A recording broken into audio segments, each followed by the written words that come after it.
All right, today we're diving deep into a really fascinating debate that happened about 500 years ago in Ming Dynasty, China. We're talking about a clash between two absolute intellectual giants, Wang Yangming and Zhu Xi. And look, this wasn't some dry academic squabble. Nope, they were arguing about the very nature of reality and how we find truth. So let's start with a big question. How do we actually find truth? Do we find it by studying the world around us or by looking into the world within us? I mean, seriously think about that. Do you look outwards or inwards? This very question was at the heart of a huge conflict for a young scholar back then, and his personal struggle is our entry point into this whole amazing debate. So here's how we're going to break it down. We'll start with the scholar's vexing question, then look at Zhu Xi's outward path, and contrast that with Wang Yangming's inward path. We'll see how they redefined the thing itself, cover the three paths to wisdom, and then wrap up with the big takeaway. Mind is principle. Let's get into it. Okay, so section 1, a scholar's vexing question. Let's set the scene. Our guide here is a student named Zhu Xi, and he's got a problem.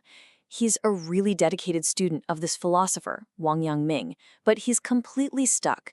He's caught between the old, established way of thinking and the radical new ideas his teacher is presenting. And you can just feel his confusion in his own words. He says, I understand the teacher's instruction, but when I think about it, it just doesn't align with Master Zhu Xi's teaching on investigating things.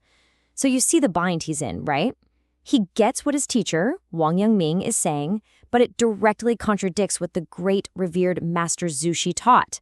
The two ideas just won't square up in his mind, and he's totally paralyzed by it. All right, on to section 2, Zhu Xi's outward path.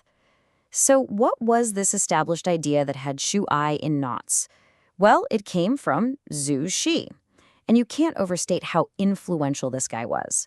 His ideas were basically the foundation of education, the gold standard for civil service exams for hundreds of years. He was the establishment. So here's Zhu Xi's whole deal.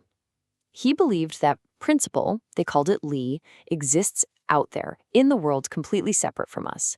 So if you want to get wise, you have to investigate things. Every single thing. It's this concept called geu. And this wasn't a small task. We're talking about a lifelong, totally exhaustive study of everything. You'd have to study every leaf, every rock, every historical event.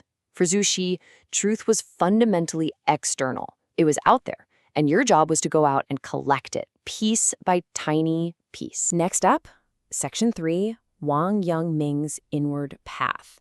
So now, Wang Yangming steps in. He sees his student is struggling, and he offers a completely revolutionary idea that just flips Zhu Xi's entire philosophy upside down. And here's the counter-argument. Wang Yangming says, hold on. Principle isn't out there at all. It's already inside your own mind. He's saying the real work isn't about cataloging the entire universe. No, the real work is an inward journey. It's about correcting your own thoughts, purifying your mind to uncover the truth that's been in there all along. He's basically telling a student, hey, if the old books don't feel right, trust your gut, trust your own innate knowledge. Okay, section 4, redefining the thing. So you're probably wondering, how does this even work? How can investigating things mean looking inward? Well, the whole thing comes down to how Wang Yangming brilliantly redefines one single crucial word, the thing you're supposed to be investigating. So what exactly is a thing? This is the absolute key to unlocking his whole philosophy. Remember, for Zhu Xi, a thing was a rock, a tree, an event, something outside of you. But for Wang Yangming, it was something completely different, something way more personal. So Wang lays out this really elegant chain of logic. Follow me here. First, your mind is the master. It's in charge. Second, your mind sends out your intention, your will, your focus. Third, that intention comes from your innate knowledge. And here's the punchline, step 4. Wherever your intention is focused, that is the thing. Do you see how cool that is? All of a sudden, a thing isn't an object. It's an affair. It's the focus of your will. And he gives these great, concrete examples to make it super clear. A thing is an affair of the mind. So if your intention is on serving your parents, well then serving parents is the thing. If your intention is on serving your ruler, that's the thing. If you're trying to be a good person, then benevolence is the thing. Even your own seeing or hearing, if that's what your intention is on, then that action is the thing.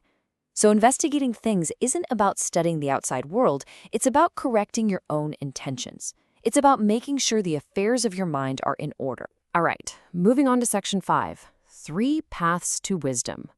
This redefinition also gave Wang Yangming the perfect tool to explain exactly why Zhu Xi's method was so darn frustrating for students like Zhu Xi.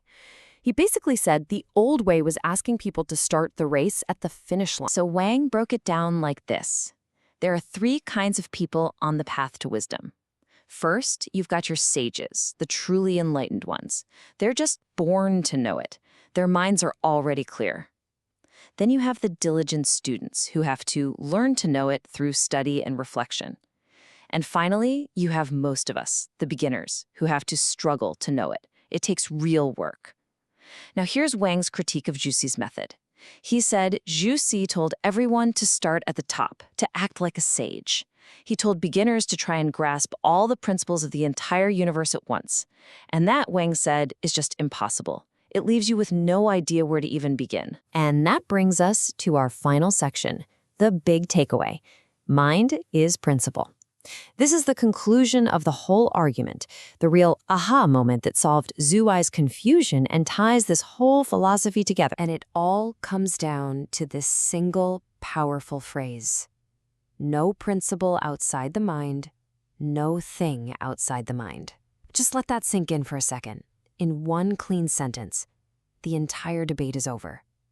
What he's saying is that everything you need for wisdom, everything you need to understand reality, it's already inside you. The universe isn't some external object you have to go out and study. It's something you realize through your own consciousness. So what does this mean for us practically? It means the true purpose of all that investigating things is simply this: to make your intention sincere. That's it. The work isn't out there in a library or a laboratory. It's right here, inside you. It's about purifying your own will, your own focus, and making sure your actions line up with that innate knowledge you already have. And that's what makes this 500-year-old idea so powerful today. Because if your mind truly shapes your reality, if the thing is just whatever your intention is focused on, well, it leaves us with a pretty piercing question, doesn't it? What is your intention focused on right now?